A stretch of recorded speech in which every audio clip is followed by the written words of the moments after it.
Are you listening? Damn.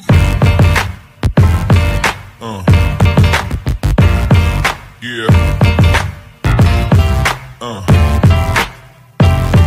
Yeah. Another episode of Trash Talk. I'm Damian Hill. With me, as always, is TJ O'Connor. Tonight, we are joined by Jimmy the Bull Barnes, who is getting ready to break some fight news for us. But before that happens, Trash Talk is brought to you again by our sponsors of the show, Valhalla Combat Sports Incorporated, Ink Shrinks Tattoo out of New Brighton, Minnesota, Origin Wellness CBD, the Striking Institute, Spartan Martial Arts, the Fighters, James Clark Sports Psychology and Hypnosis Therapy, and TJ's mom. Did I already say that? You threw me off, so I think so. All right, well, you look like you were looking at me funny, so you threw me off. How about that? Hey, I'll take it. All right, That's awesome, Jimmy. though. You guys got a lot of sponsors, though. It's hard to remember them all. Oh, it's especially with all the times that I've been punched in the head and the fact that I'm dyslexic and I couldn't read before that anyway. Yeah, it's a miracle I can say them all. But how you doing tonight? Doing good. How are you guys?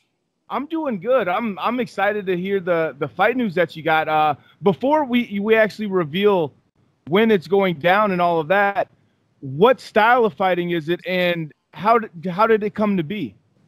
It's going to be professional boxing.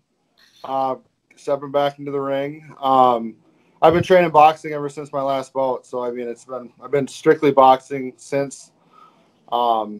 Just recently opened up a gym and everything. So I mean that's what I'm doing. It's boxing on October 19th. Oh man, okay. And then I guess they had to give you an opponent. You were waiting for that contract before you wanted to make it official. Who are you fighting, and what do you know about him? I know I'm fighting a guy's name by I think it's Nate Heaven. He's fought on Top Rank. He's fought on ESPN a couple different times. He's 9-3. He's been KO'd the last 3 times he's fought. So I mean, I'm stepping in there going against another doozy of an opponent. Okay, so he has a lot of depth in his record, and I actually looked it up. He has a lot of wins by TKO or knockout himself, but he did come off of a TKO or 3 TKO or knockout losses in a row. Yep. You're coming off of a really big win, who's also a guy who is known for going out there and throwing some big bombs. I mean, does it give you a little bit more confidence knowing that you faced a similar opponent already, and you displayed one hell of a power shot in that fight? Yep. Yeah, honestly, I just these last 4 or 5 months, 5-6 months, I'm just developing more confidence in myself and growing as a fighter. So I mean, I'm ready to rise to the occasion with the new opponent, and obviously a lot more in competition with this guy than the last. So yeah, and every time we've talked to you now, the one thing you've really made clear is there's no time to waste here. You're looking to fight the best competition, want to go out there and do it. And like Damian said, in your last fight, you really showed that. You fought a guy that, if you talk to the quote-unquote experts leading into the fight, was supposed to get a win, a guy that had a lot of experience, and you came in on what was literally the last sanctioned show in the state of Minnesota back on March 13th. You picked up that huge stoppage win. And talk with us a little bit about what Damian mentioned, opening the new gym and the transition that's been since that fight. What has training been like opening up the new gym? And then what has that made training like now owning your own facility? I can only imagine. Yeah, I mean, it's been tough. I've had a lot of help. Obviously, Mark's always in my corner. He spent hours and hours helping me paint, set things up, just transforming that, making the dream come possible. When we were in the off time, he was working with me. We weren't working out every day, but we were working out. I've had a lot of pieces of the puzzle. A lot of people have helped, and a lot of people have helped make my dream come alive. The training part, I just opened about 2 weeks ago, so I mean, it's been a little bit of an adjustment. With working a full-time job, I work in corrections, and then doing this also, it's been a challenge, but a lot of people on board to help me. So I've had a lot of help.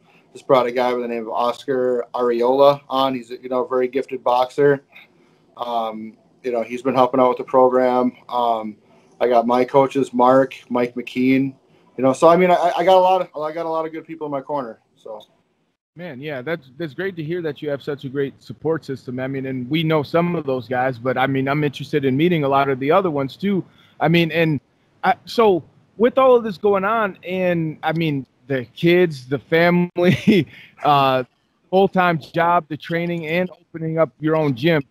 I mean, do you feel extra motivated when you go out and fight now? Like you're setting an example for not just your family anymore, but the guys at the gym too. Absolutely, absolutely. You know, you got to practice what you preach. You know, I mean, you know, the guys are seeing me work hard, and then in return, I see them working hard. So I mean, it's one of those deals where they're starting to mirror. They almost mirror what you're doing. You know, for the most part, especially with those kids, they see. You know, I have my big picture up in my gym and all this stuff, and they see this. You know, this.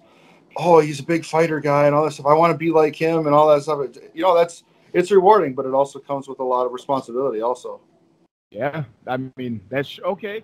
I mean, it sounds like you're handling it well, but is it one of those things that that excites you? Because it's one of those things that I don't know how I would handle all that pressure, man. Like it's a lot to be somebody's hero. Like you know what I mean? Like oh Yeah, I mean, you know, when it comes to the gym and then training and all this, I'm not gonna lie to you, it's been stressful. It's yeah, been stressful trying to juggle all of it, you know, and still make everyone happy in every different place. It's been really hard, but you know, and I'm up to the challenge. I got a place that isn't going to shut down, you know. So I mean, you know, you know, from here on out, I'm not going to stop training. You know, it's one of those things. I ended up purchasing, you know, basically purchasing it myself, you know. So. And your personality, and every time we talk to you, you know, you're definitely a go person. You know, you like to get after it. You mentioned, you know, as you just said, all the stuff on your plate. What kind of confidence does that give you, knowing that you go into a fight night and all you have to do that day is go fight a guy for 12 to 18 minutes? I mean, that's a lot less on your plate than just a normal Tuesday. Yeah, yeah. I mean, right now, you know, I'm a professional right now, so I obviously. You know, I want to make things more strategic, but also I got to take a lot of risks. You know, I got to take a lot of risks. If I want to get to the top, I'm going to have to fight the top. That's, you know, I mean, like we've talked before. So, I mean, you know, my confidence going in, you know, it's one of those things where I'm just going to let my hands go and then I'll let the rest talk. oh man. And I mean, after you displayed your hands in the last fight, because you showed some excellent head movement along with timing and precision. But one of the things that I was most impressed about was the fact that you were answering back. Like as soon as he would touch your elbows, you'd block a shot. You'd come back with your own combination. And it wasn't just one punch. You weren't just looking for one big strike. You were out there boxing another professional boxer. And on paper during that fight, you were not the boxer at all. I'm not trying to sound insulting. But you weren't, you know, Right. but now, I mean, after you displayed it in that fight, just working on your striking, just that, I guess, while you're still contemplating the MMA game, but now just focusing solely on boxing. I mean, got to give you another level of confidence along with just, crap, I forget the word. I've been reading the thesaurus, like trying to like strengthen my vocabulary, but I also have like memory issues. But I think you know where I was going with that, maybe. Hopefully. I do. You know, this, you know, me switching to boxing actually, you know, brought my career. I mean, it's been even harder since I started to switch to boxing because I've had to adapt to different things. You know, there's no one stylistic person that could go out there and be successful. I mean, you got to be able to adapt to every situation. Every fighter is different. So I've learned that in the gym, you know, with Mark and with Mike and Oscar in different situations. I've worked very, very heavily on my footwork and my head movement. So I think you guys are going to see something pretty special come October 19th.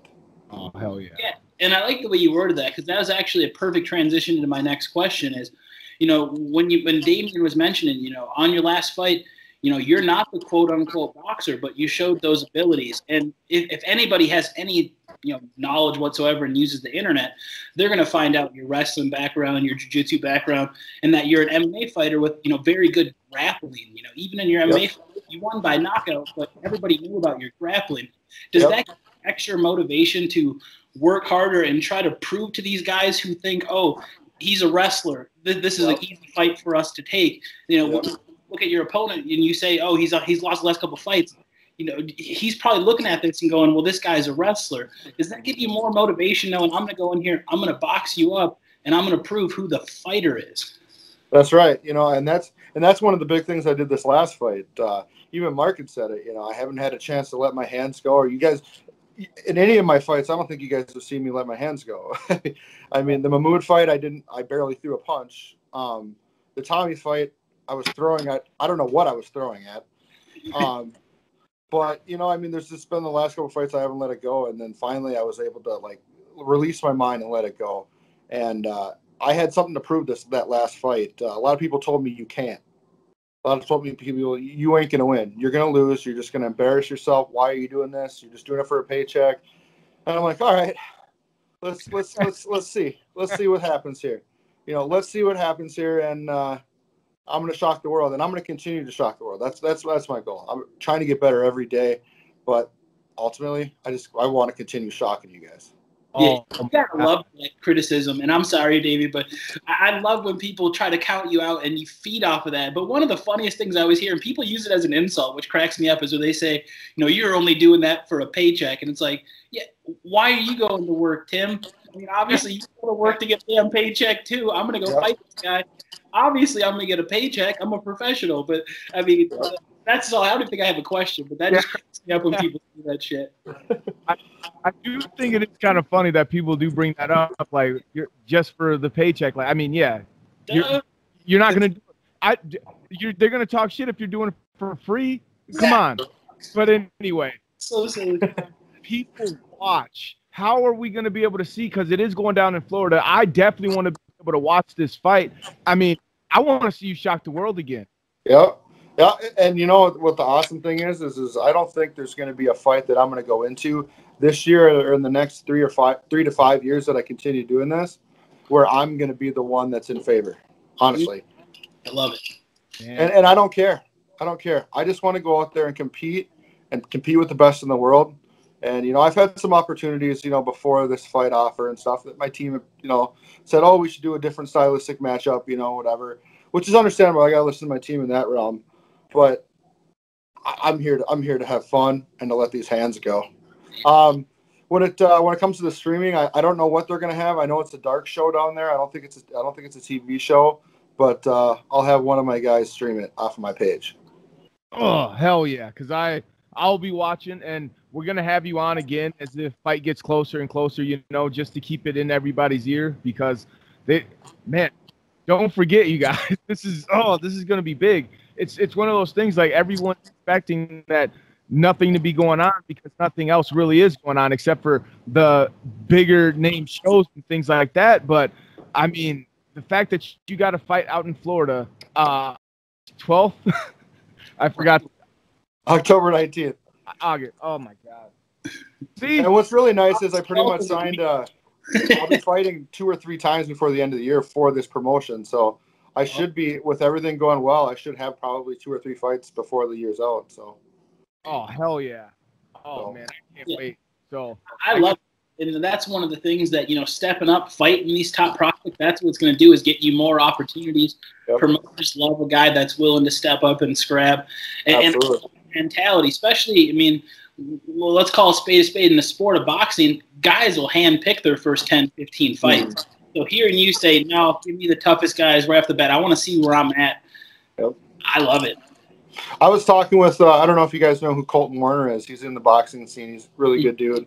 Really good friend of mine. We were talking the other day. We're like, right now with all this Corona stuff going on, you really can't handpick your opponents. You gotta be ready for the best.